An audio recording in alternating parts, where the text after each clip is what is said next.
नमस्कार, आप देख रहे हैं सिटी पोस्ट और मैं हूं अभिषेक मिश्रा। सुनील ओझा बिहार बीजेपी के सह प्रभारी बनाए गए हैं। दिलचस्प यह है कि भाजपा में ही कई लोग सुनील ओझा को नहीं जानते होंगे। सुनील ओझा हैरान कर देने वाला नाम है, एक सरप्राइज कर देने वाला फैसला है बीजेपी के शीर्ष नेतृत्व का, जब उनको बिहार बीजेपी का सह प्रभारी बनाया गया है। सुनील ओझा कौन है यह हम आपको बताएंगे, और सुनील ओझा के बिहार बीजेपी के सह प्रभारी बनाए जाने का मतलब क्या है यह भी हम आपको बताएंगे। सुनील ओझा न सिर्फ बिहार बीजेपी के सह प्रभारी बनाए गए हैं, बल्कि 2 साल तक बिहार में रहकर वो कैंप करेंगे। सुनील ओझा गुजरात से आते हैं, गुजराती हैं और गुजरात के भावनगर सीट से 2 बार विधायक रह चुके हैं।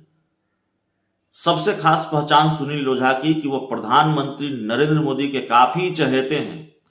प्रधानमंत्री नरेंद्र मोदी उन पर काफी भरोसा करते हैं और सीधे उनकी बात प्रधानमंत्री नरेंद्र मोदी से होती है। उत्तर प्रदेश का चुनाव हो या फिर वाराणसी का लोकसभा चुनाव हो, प्रधानमंत्री नरेंद्र मोदी के साथ रहे सुनील ओझा। प्रधानमंत्री नरेंद्र मोदी ने इनको महत्वपूर्ण टास्क सौंपा, खासकर वाराणसी के चुनाव में इनकी महत्वपूर्ण भूमिका रही है।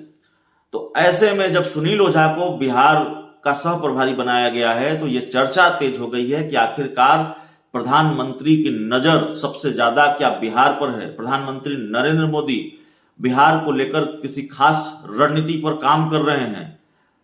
बिहार बीजेपी को गुजरातियों के हवाले कर दिया गया है। भिखू भाई दलसानिया पहले से हैं, गुजराती हैं, प्रधानमंत्री नरेंद्र मोदी के काफी करीबी हैं। सुनील ओझा अब आ गए हैं, उनको बिहार बीजेपी का सह प्रभारी बनाया गया है। वो भी गुजरात से हैं और वो भी प्रधानमंत्री नरेंद्र मोदी के करीबी हैं।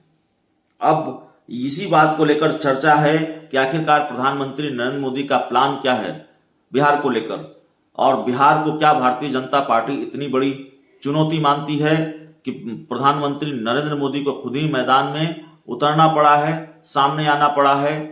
सुनील ओझा को अगर बिहार का सह प्रभारी बनाया गया है तो ये सीधे प्रधानमंत्री नरेंद्र मोदी का फैसला माना जा सकता है, और ये माना जाना चाहिए कि प्रधानमंत्री नरेंद्र मोदी ने खुद ही मोर्चा संभाल लिया है। तो बिहार में लालू यादव, नीतीश कुमार एक साथ है, उनकी दोस्ती का तिलिस्म है, और इस तिलिस्म को तोड़ पाना भारतीय जनता पार्टी के लिए काफी मुश्किल होगा। राजनीतिक समीकरणों के लिहाज से यह दोस्ती बहुत भारी पड़ती है भारतीय जनता पार्टी पर। 2015 में यह देखा गया है। तो शायद यही वजह है, या फिर यह सवाल कि क्या यही वजह है कि प्रधानमंत्री नरेंद्र मोदी ने खुद ही मोर्चा संभाला है। बहुत बहुत धन्यवाद।